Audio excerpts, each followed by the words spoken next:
Bhim army का एक अनुशासित कार्यकर्ता हूं, क्योंकि अगर मैं ही अनुशासित नहीं हूंगा तो दूसरे को कैसे कहूंगा। समय समय पर मैंने बहुत सारी गलतियों से सीखा है और पिछले आंदोलन से भी सीखा है। मैं आपको विश्वास दिलाता हूं कि वो दिन नहीं आएगा जिस दिन मेरी वजह से आपका सम्मान कम हो या आपके ऊपर कोई उंगली उठाए कि आपका नेता कमजोर हो। ये आज 7वें स्थापना दिवस पे राष्ट्रीय अधिवेशन में मेरा आपसे वादा है। साहब काशीराम जिस कैडर से मूवमेंट को तैयार किए हैं कि विरोधियों में जो है वो खलबली मची हुई है, वो तमाम षड्यंत्र कर रहे हैं किस तरह से आजाद समाज पार्टी भीम आर्मी कमजोर कर दे। मैं पूरी जिम्मेदारी से कहता हूं कि अभी तो हमारे साथियों ने अंगड़ाई ली है, अभी तो उन्होंने संघर्ष शुरू भी नहीं किया। जिस दिन वो लोग संघर्ष करेंगे उस दिन ये दिल्ली भी नीली होगी और दिल्ली की गद्दी पे भी पंचशील और नीला झंडा फहराया जाएगा, मेरा वादा है। देखो, आप मुझे अपनी ताकत मानते हैं और मैं आपको अपनी ताकत मानता हूं। जितने पदाधिकारी मंच पर बैठे हुए हैं, मैंने आपसे कहा था कि पेन कॉपी लेके आना। जितने पदाधिकारी सामने बैठे हैं, कुछ बहुत जिम्मेदारी की बातें मैं आपके सामने 5 मिनट बाद रखूंगा, उनको नोट करना है आपको। और नोट नहीं करना, ये समझना कि ये आदेश है, इसको लागू होगा ये आदेश, इसमें कोई कोताही नहीं बरती जाएगी। मैं तो अपने आप को वहीं 2015 में खड़ा मान रहा हूं कि आज जीरो से शुरू कर रहे हैं, आज जीरो से शुरू कर रहे हैं, जीरो से शुरू करके और इसको अंतिम पायदान पे लेके जाना है। लेकिन अब हम काम अनुशासन में करेंगे, अब हम करके दिखाएंगे, अब हम घुटनों के बल रेंग के नहीं चलेंगे, अब हम सीना तान के खड़े होकर जो है अपनी हक अधिकार की लड़ाई लड़ेंगे और अब हम पीछे नहीं रहेंगे, अब हम अपनी कुर्सियों पे कब्जा करेंगे। यहां उपस्थित मातृशक्ति को भी मैं धन्यवाद देता हूं, नमन करता हूं। ये कठिन समय चल रहा है। एक तरफ जिनको रोज हम कहते हैं कि वो बहुत ताकतवर हो रहे, वो सच में ताकतवर हो रहे हैं, क्योंकि वो इस देश की सत्ता, इस देश की व्यवस्था, इस देश की जुडिशरी, इस देश का एडमिनिस्ट्रेशन, इस देश की मीडिया, इस देश के धन पे काबिज है। और हमारे पास बाबा साहब अम्बेडकर की दी वोट ही है बस उनसे लड़ने के लिए। मैं आपसे जानना चाहता हूं, क्या बाबा साहब का सपना पूरा हो गया है क्या?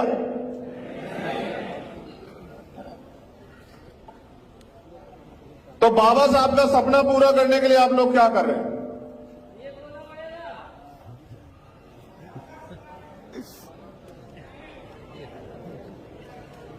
मैं आपको बस बता रहा हूं, आप लोग जान लो, आपके काम आएगा, आगे बढ़ने का मौका देगा आपको ये। मैं अपनी बात की शुरुआत बाबा साहब अम्बेडकर के एक संदेश से करना चाहता हूं, और वो संदेश आगरा की पवित्र धरती पे 18 मार्च 1956 को बाबा साहब अम्बेडकर ने दिया था। उन्होंने कहा कि मैं बड़ी कठिन परिस्थितियों में तमाम तरह के अन्याय, आरोप, अत्याचार, अपमान को सहकर इस कारवां को यहां तक लेके आ पाया हूं। अगर आप इसको आगे नहीं बढ़ा सकते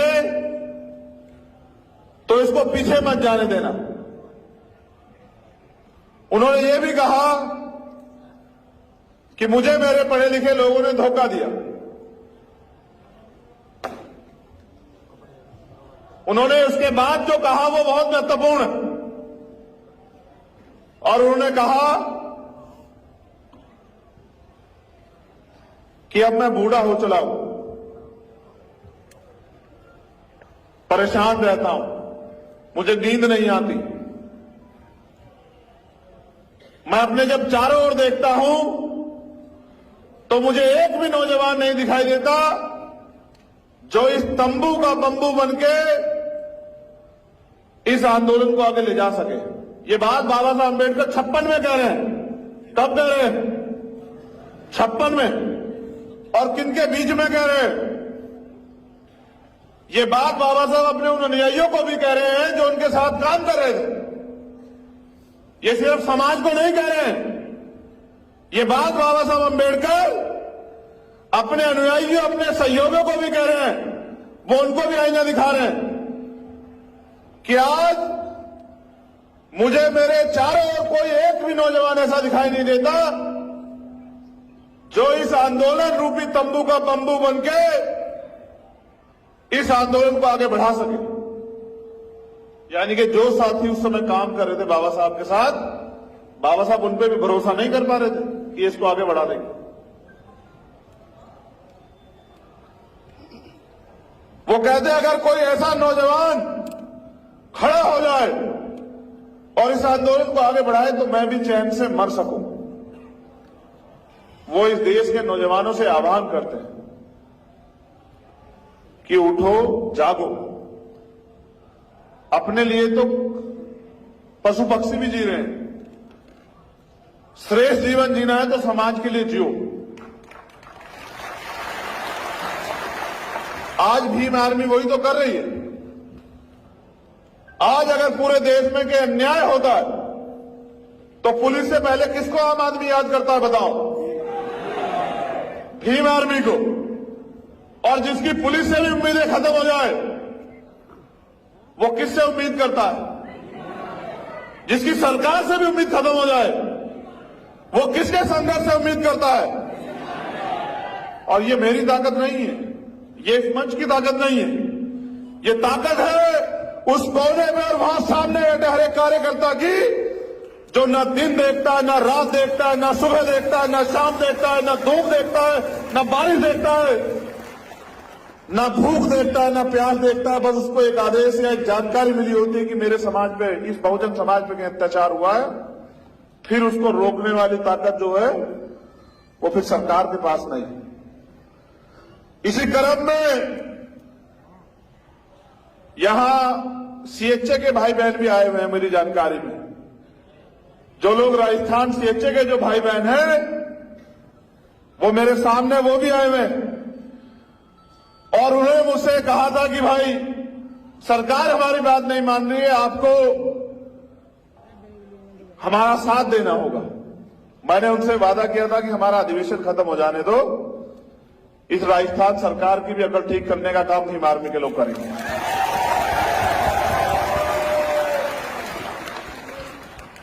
कमजोरों की, शोषितों की कोई सरकार नहीं होती। अगर उनको ताकतवर बनना है तो अलग जन से बहुजन बनना पड़ेगा। जब आंदोलन की शुरुआत की थी तब मेरी सोच ये नहीं थी, तब मेरा लक्ष्य भी ये नहीं था। और मैं अपने अध्यक्ष जी से कह रहा हूं, अध्यक्ष जी यहां बैठे हैं, ये सपना नहीं था अध्यक्ष जी कि एक दिन ऐसा आएगा कि एक विशाल मंच पे हमारा स्वागत होगा या हमें सुनने के लिए लाखों लोग आएंगे, ऐसा नहीं सोचा था। लेकिन ये समय, परिस्थिति और आपके साथियों का संघर्ष है। मैं धन्यवाद देता हूं सहारनपुर की धरती को भी,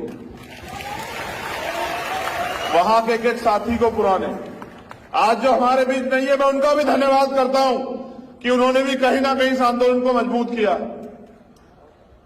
लेकिन साथियों, अभी हम लोग कर क्या रहे हैं कि कहीं अन्याय हो जाता है तो हम लोग जाते हैं न्याय दिलाने के लिए। रेप हो जाता है, हत्या हो जाती है, जैसे रीट के बच्चे हैं, जैसे सीएचए के बच्चे हैं हमारे भाई बहन, जैसे और तमाम तरह के वो हैं। तो हमारी प्रक्रिया क्या होती है कि जब में अन्याय होता है तो हम उनको न्याय दिलाने जाते हैं। तो एक सवाल जो हमारे साथियों ने मुझे दिया कि भाई ये जरूर बता देना कि हमने पार्टी क्यों बनाई, तो उसका जवाब ये है मेरे शब्दों में।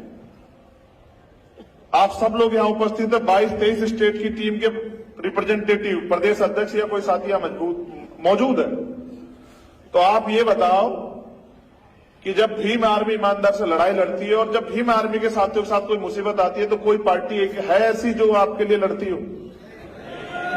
जितने लोग यहां बैठे हैं आप बताओ, जो भीम आर्मी के कार्यकर्ताओं पे झूठा मुकदमा होता है, उनको जेल भेजा जाता है, उनको पीटा जाता है, या उनको डिटेन किया जाता है, या उनको अरेस्ट करके जो है उनके साथ उनको अपमानित किया जाता है। बताओ कोई एक दल है जो आपकी आवाज उठाता है क्या? बताओ। जब आवाज कोई नहीं उठाता, और भीम आर्मी के प्रशिक्षण केंद्र में, ये भीम आर्मी पता है क्या है? ये नेता बनाने की फैक्ट्री है हमारी। ये हमारी नेता बनाने की फैक्ट्री है, ये हमारी लीडर बनाने की फैक्ट्री है। और जो नेता ऐसा तैयार होता है, उसका कितना सम्मान होता है आपने देखा? उसका सम्मान इतना होता है कि जो लोग कभी किसी से नहीं मिलते थे, वो भीम आर्मी में तैयार हुए नेता को, जिले स्तर के नेता को बराबर में खड़े होकर फोटो खिंचवाते हैं। ये सम्मान दिया है भीम आर्मी ने। क्या हम नहीं जानते कि भीम आर्मी के लोगों को और इस भीम आर्मी को कमजोर करने के लिए कितने षड्यंत्र हो रहे हैं? लेकिन भीम आर्मी तब तक कमजोर हो नहीं होगी, भीम आर्मी तब तक जो है टूटेगी नहीं, जब तक इसका कार्यकर्ता लड़ना बंद नहीं कर देता। जिस दिन इसका कार्यकर्ता लड़ना बंद कर देगा, नेताओं की क्या हैसियत है? नेता से कार्यकर्ता नहीं होते, कार्यकर्ताओं से नेता होता है, समाज से नेता होता है। मैंने बहुत सोचा, और मैंने इस मंच पे हमारे आदरणीय भंते जी भी उपस्थित हैं, हमारे संत भी उपस्थित हैं, लेकिन मैंने ये सुना है कि जिनका राज नहीं होता उनका धर्म नहीं चलता है, जिनका राज होता है उनका धर्म आगे बढ़ता है। और ये मैंने सवाल पिछली बार भी छोड़ा था बहुत बड़े मंच पे कि दुनिया में भारत से गया बुद्धिज्म, आज यहां अल्पसंख्यक क्यों? इसका कारण क्या है? तो इसका एकमात्र कारण ये है कि यहां उस विचारधारा को मानने वाले लोगों का राज नहीं। और तानाशाही कोई करे, चाहे वो भारत के प्रधानमंत्री हो या श्रीलंका के प्रधानमंत्री हो, तानाशाहों का हथ एक जैसा होता है, उनको छोड़ के भागना पड़ता है। कल श्रीलंका में था, जिस दिन भीम आर्मी के लोग अनुशासन में तैयार हो जाएंगे, ये भारत में भी होगा, आप देख लेना। जन आंदोलन भारत में इसलिए नहीं खड़ा होता मेरे साथियों, क्योंकि अभी हम जातियों में बटे हुए हैं। आज मैं दलितों की तरफ से नहीं बोल रहा हूं, आज मैं अल्पजनों की तरफ से नहीं बोल रहा हूं, और मुझे अल्पजन बनाओ भी मत। मेरी एक ही पहचान है, मैं बहुजन। ये आंदोलन 15 बनाम 85 का है, और इस देश में 85 राज करेंगे, इसकी तैयारी भी हमें करनी पड़ेगी, क्योंकि हमने उनको 70 साल से मौका दिया। सारी सरकारें उनकी बनी, स्टेट की हो या सेंटर की, आज भी हमारे लोग आंसू आंसू के लिए मजबूर है, रोटी रोटी के लिए मजबूर, कपड़े मकान के लिए मजबूर है। और इन्हीं बात पे हमारी वोट ली जाती है कि आपको ना अनाज दे देंगे, आपको चावल दे देंगे, तेल दे देंगे, दाल दे देंगे, हमें वोट दे दो। मैं जब बहुत गहराई से भारतीय राजनीति का अध्ययन करता हूं, तो मैं देखता हूं कि लोग इस देश में 50 से 55% लोग वोट करते हैं, यानी कि 45% लोग वोट नहीं करते। हमारी तो आबादी 85% है, तो ये 45% लोग अपने मत का प्रयोग क्यों नहीं करते? क्योंकि वो आज तक वोट के प्रति जागरूक हुए ही नहीं है। उनको लगता है कि एक दिन छुट्टी का, और दिन छुट्टी मनानी है, बाद में रोते रहते हैं पूरे 5 साल कि साहब हमारे हिस्से में कुछ आया नहीं। जब तक हम लोग जाति के जंजाल से बाहर निकल के बहुजन नहीं बनेंगे, इस देश के एससी, एसटी, ओबीसी माइनॉरिटी को संगठित नहीं करेंगे, तब तक हम लोग इस देश में रोते ही रहेंगे, चिल्लाते ही रहेंगे, इसके अलावा कोई चारा नहीं। और आपके रोने चिल्लाने से कोई सरकार नहीं पिघलती। इसका उदाहरण यहां सीएचए के बच्चे बैठे हुए, इसका उदाहरण अत्याचार शिक्षक भर्ती के बच्चे बैठे हुए कि वो रोए भी, चिल्लाए भी, पीटे भी, भूखे भी रहे, प्यासे भी रहे, लेकिन सरकार को दया नहीं आई, क्योंकि सरकार का चरित्र एक होता है। ये हमने राजस्थान की सरकार से सीखा। मैं धन्यवाद देता हूं राजस्थान की सरकार का कि उन्होंने हमारे हौसले और बुलंद किए।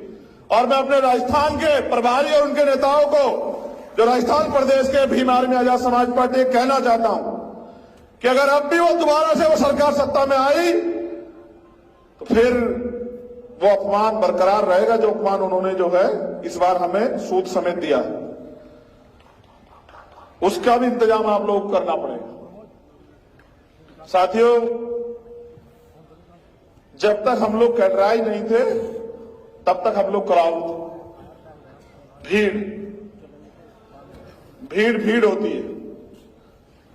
2022 में सोचिए कि दोबारा से जीने का मौका मिला, कठिन समय था, मुझे भी बहुत वो लगा, मैंने बहुत मेहनत की थी, आप सब लोग जानते हैं। कोई ऐसा आंदोलन, एक आंदोलन ऐसा नहीं जिसमें मैंने कभी आपको निराश किया, व्यक्तिगत रूप से कह रहा हूं। इस मैं में ये पूरी भीम आर्मी है, मैं इनकी तरफ से नेतृत्वकर्ता के तौर पे बोल रहा हूं। कोई एक आंदोलन ऐसा है जिसमें भीम आर्मी के लोगों ने पीठ दिखाई हो? कोई एक ऐसा मामला है जहां भीम आर्मी के लोगों ने जेल या मुकदमे के डर से घर की तरफ रास्ता किया हो? मुझे तो आज भी वो याद है जब 5 मई का हादसा हुआ, फिर 9 मई का जो पूरी घटनाक्रम हुई, फिर उसके बाद 16 महीने एक एक दिन ये सोच के काटा जेल में मैंने और मेरे भाइयों ने, भाई विनय दंग सिंह जी, कमल भाई, मंजीत भाई और सारे साथी, ये सोच के काटा कि अगर मौका मिलेगा